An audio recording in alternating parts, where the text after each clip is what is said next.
I grew up in a poor rural area, in a large family. When I was young, there wasn't even electricity in my village. At 20, I married my first love and we had a beautiful daughter. I thought our life would be peaceful, but my marriage started to have problems. My husband often got drunk and beat me. We argued all the time, and I decided to divorce when my daughter was 3.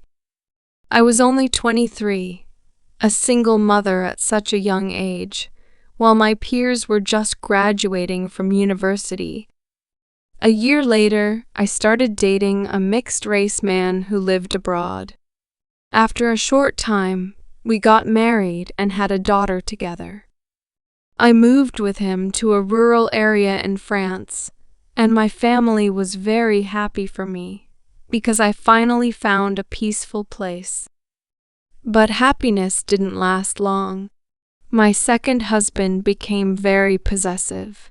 He was jealous and wouldn't let me leave the house. He controlled everything and didn't let me work. How could I live like that, locked up in the house? I still had my older daughter to take care of. After only 9 months in France, I divorced my second husband. I couldn't bear being confined like that. My 2 daughters and I moved out of his house. I rented a small apartment and started looking for a job. The difficulties had only just begun. I didn't speak French, and even going to the supermarket to buy food was difficult. I had to use body language to express what I wanted. I wished I knew a little French, or at least English. My life would have been better. I realized what I needed now wasn't a man, a husband, or a boyfriend, but I needed English. I had to learn English to continue living here. So I threw myself into learning English and got a job at a factory.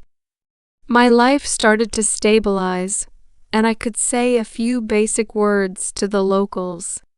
Every morning, I got up early, cooked for my 2 daughters, took them to school, then went to the factory.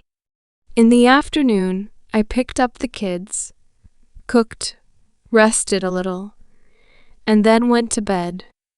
The life of a single mother with 2 young daughters went on peacefully like that. I realized that I also needed love, and I started using a dating app. I met a man, a local, who lived very close to where I was living. His circumstances were similar to mine. He was also divorced and had to support his 2 sons. Because of our similar situations, we quickly became close and fell in love. My children and his children were about the same age, so they became very close too. Although he was a foreigner, his 2 sons really liked the food I cooked. The time I spent with him was the happiest time of my life. I thanked God for bringing him into my life. He was the one who made up for my 2 failed marriages. After a while of dating, we started to have arguments. He said I was unfair to his sons.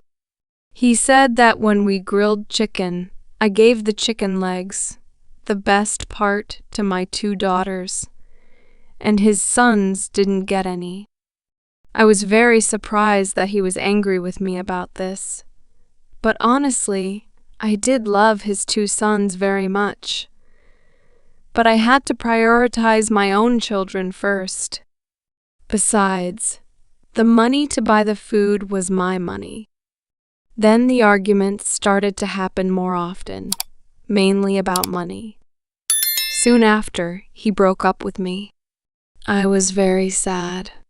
I didn't know where I went wrong, but love was so difficult for me. But this time, I couldn't allow myself to be too sad, because I had 2 daughters. They would be sad to see me cry. At 30, I was single again. I suddenly remembered a quote I really liked from the novel Gone with the Wind. The female protagonist, after going through 3 breakups, still had a strong belief in tomorrow. I should learn from her.